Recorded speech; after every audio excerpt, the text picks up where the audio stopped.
Hey, good morning, everyone.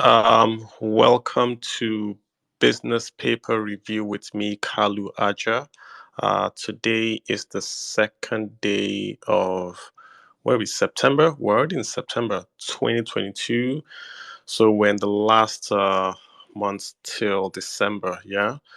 So let's get right into it. We have a lot of stories today. We're just going to read the newspapers, give you the business and investment side, of course, give you my analysis, set you guys up for your day. Let's jump right into it. The first story today is from the leadership, and it says here 6 trillion subsidy claim of fraud, says the customs boss. So, me guys, you have to read the story just to understand what he's saying. This is the Comptroller General of the Nigerian Customs Service, Hamid Ali. He was at the National Assembly yesterday to defend his budget or to defend the medium term expenditure framework and fiscal policy paper, that presentation where the government will lay out for 3 years what they want to spend and where they're going to get revenues from. So he was there at the National Assembly. And they essentially asked him questions, and he's essentially saying that the 6 trillion that the NNPC has said is subsidy is a fraud, that it's not possible for Nigeria to pay 6 trillion or whatever trillion as as subsidy. And he's making this claim is that NNPC is saying that there's 98 million liters of PMS daily consumption in Nigeria, and he's faulting that claim. He's saying that almost 38 million of the PMS out of that 98 is essentially just exported out of the country, which means the PMS comes at the ports, we pay the subsidy, then guys just drive the PMS across Nigeria to Cameroon, Niger, and all that. And we've seen the videos, right? So, I mean, he's not saying anything new. I think every Nigerian knows that this subsidy regime is fraudulent. I mean, we had a National Assembly, there's a member of National Assembly in jail. Remember Farouk Lawal? He's in jail for all this subsidy stuff. So we know it is fraudulent. What we don't know or what we don't understand is why the government still keeps on paying for PMS subsidies, right? The, the guy in charge of the borders is saying that we are consuming 60 million liters of PMS per day. Let's take its figures. But the NNPC is saying they pay 98 million. So 38 million just goes out, and that's what we are paying. I mean, I've written about this. I think the solution is pretty easy, right? We should pay the subsidy at the pumps in Nigeria, not at the ports. So what would this entail is going to be very, very simple, right? You would, if you want subsidy, first of all, you have to qualify by income. So you have to pay your income tax first of all if you want subsidy. So the government says if you earn below 100,000, maybe you get subsidy. Then you have to take your car or your motorcycle or your generator and you go get a license for it, right? You attach your BVN to your car. Then the government will give you a subsidy cash payment in cash, maybe 10,000 or 5,000 via e-Naira. It goes to your NIN enabled phone, which is attached to your BVN. You go to only an NPC or any participating fuel station, you pay with that e-Naira, they sell you the fuel. Once your 5 grand is done, you're good for the month or whatever is done. So what this will do is that it will eliminate smuggling, because even if the oil is available, you can't get the subsidy unless you have an NIN, BVN, and all that. So the guys from Cameroon can get the cheap fuel. It's available, but only guys that have an NIN and a BVN can go to a Nigerian filling station and use it there. You can't use the BVN outside Nigeria. Easy fix. This is a 5 second fix, right? And you can get this done. But they do not want to fix it because someone is making money off the 38 million PMS that is leaving Nigeria. That's someone's house in Ikoyi and Dubai and New York. So it's not going to get done, guys. But at least the customs boss is calling it out, and he's in the federal government. So this is now material that he's saying that 38 million liters is fraudulent. So let's go to the next story. This is a feel good story, guys. This is from Flutterwave. This from this day is saying CBN grants Flutterwave a payment processing license. So I'm not a techie guy. I'm not a techie, but I had to read this to understand what's actually essentially going on.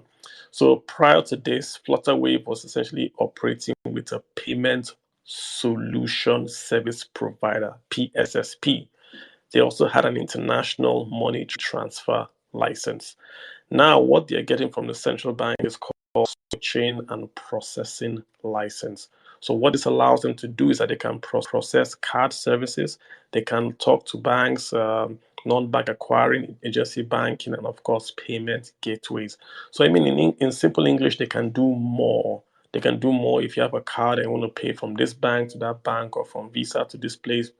Flutterwave can do that for you. If you guys use Flutterwave, you know right now you can receive payments, you can make payments. This makes them a lot bigger.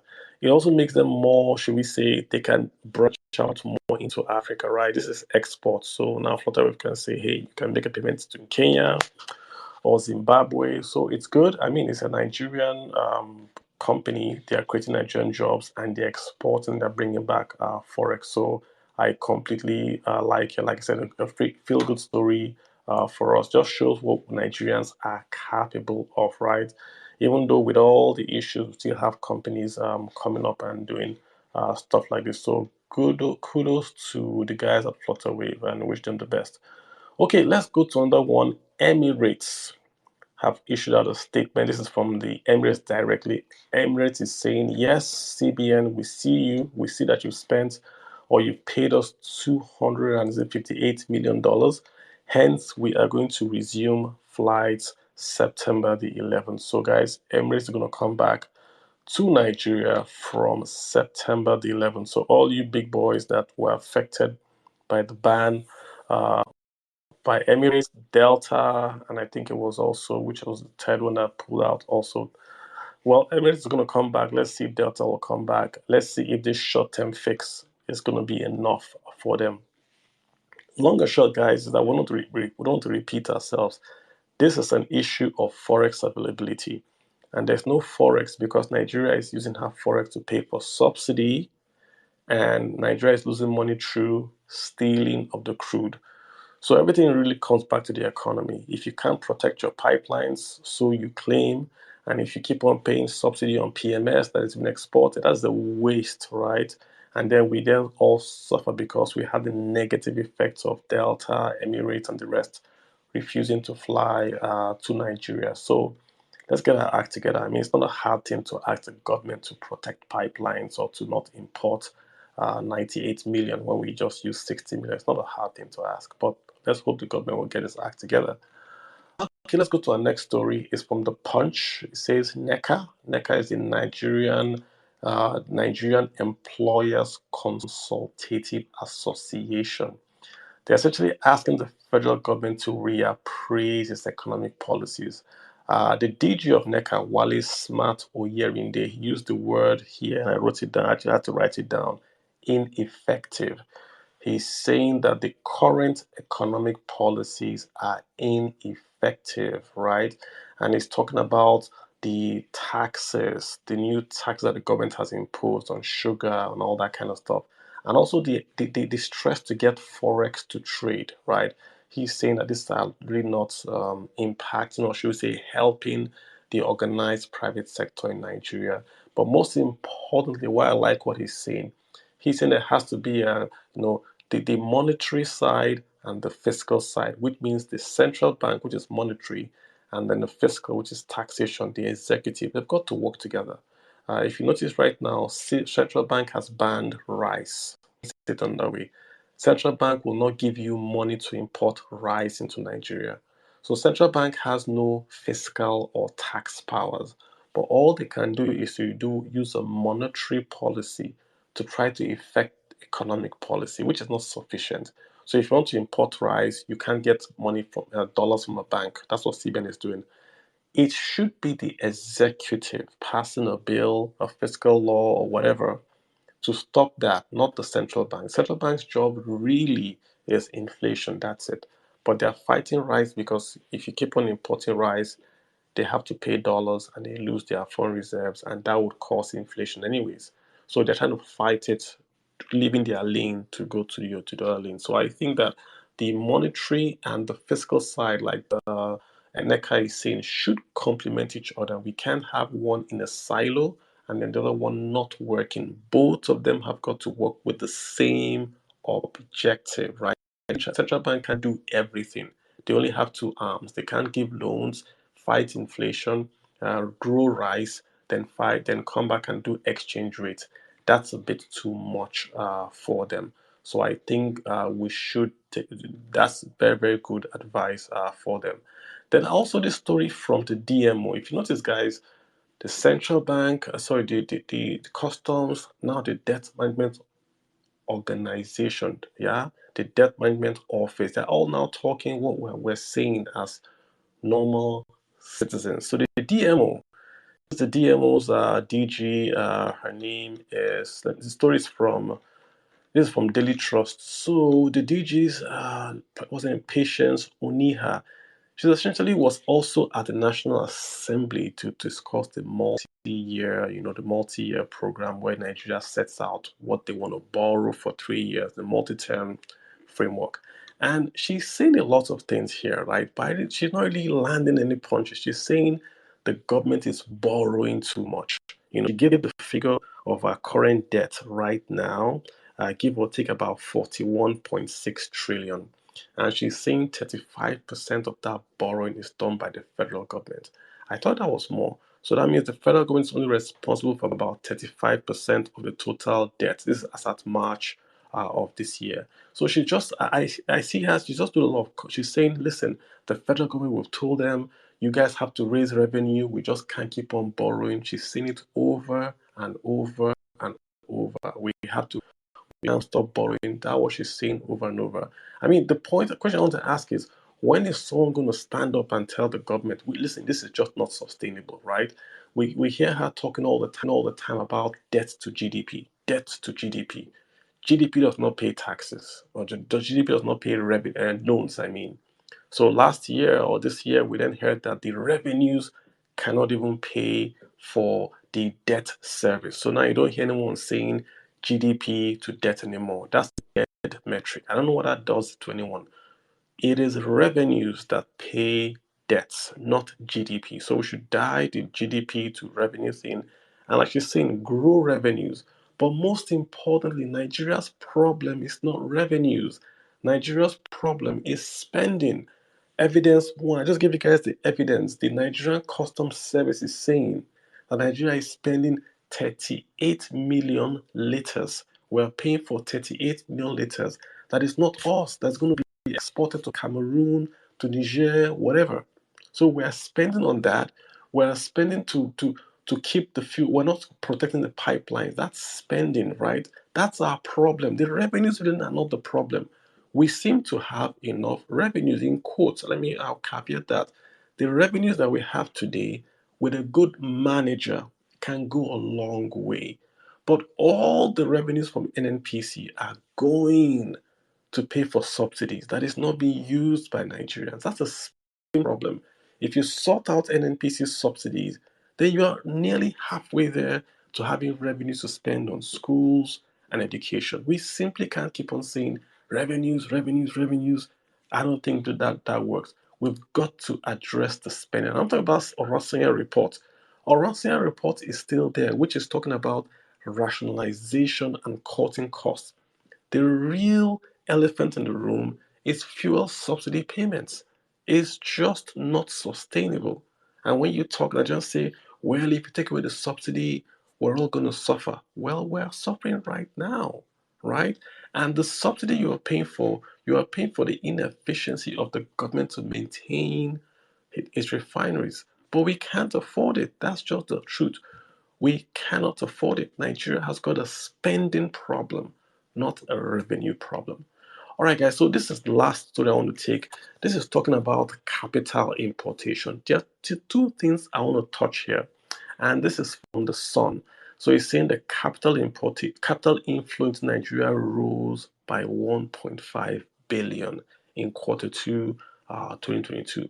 So this headline, if you look at it, it looks fantastic. So quarter two, Nigeria attracted 1.5 billion. Let me break this down for you if I go to my second point. So there are 2 points here, right? The first thing is this 1.5 billion, where is it going to? Or where is this is money that foreigners are inflowing to Nigeria. Where are the foreigners putting the money? 49% went to portfolio investments, which means foreigners want to buy Nigerian bonds because of the high returns or they're investing in Nigeria. So 49% went there. Then you had other investments, about 41%. But look at foreign direct investments. Just 9% of this 1.5 billion is foreign direct investments. So foreign direct investments are the job creators. That's the long-term investment in assets, in machinery, in like when Nestle builds a plant in Ogun State. That's foreign direct investment. That's what booms the economy. So you want to get that. You don't want to get really portfolio. That portfolio is like a guy in Bloomberg investing in Nigerian bonds. He will take it away tomorrow, right, and go to another country. But Nestle can't carry their factory tomorrow. It's a long-term investment in the future and the growth of Nigeria. So you want more FDI. So this 1.5 billion, you see, only less than 10% going to FDI. That's the first point in this. The second point you want to look at is this, yeah. If you noticed last week, the Nigerian Bureau of Statistics released the GDP report, and that report says Nigeria grew by 3.5% GDP.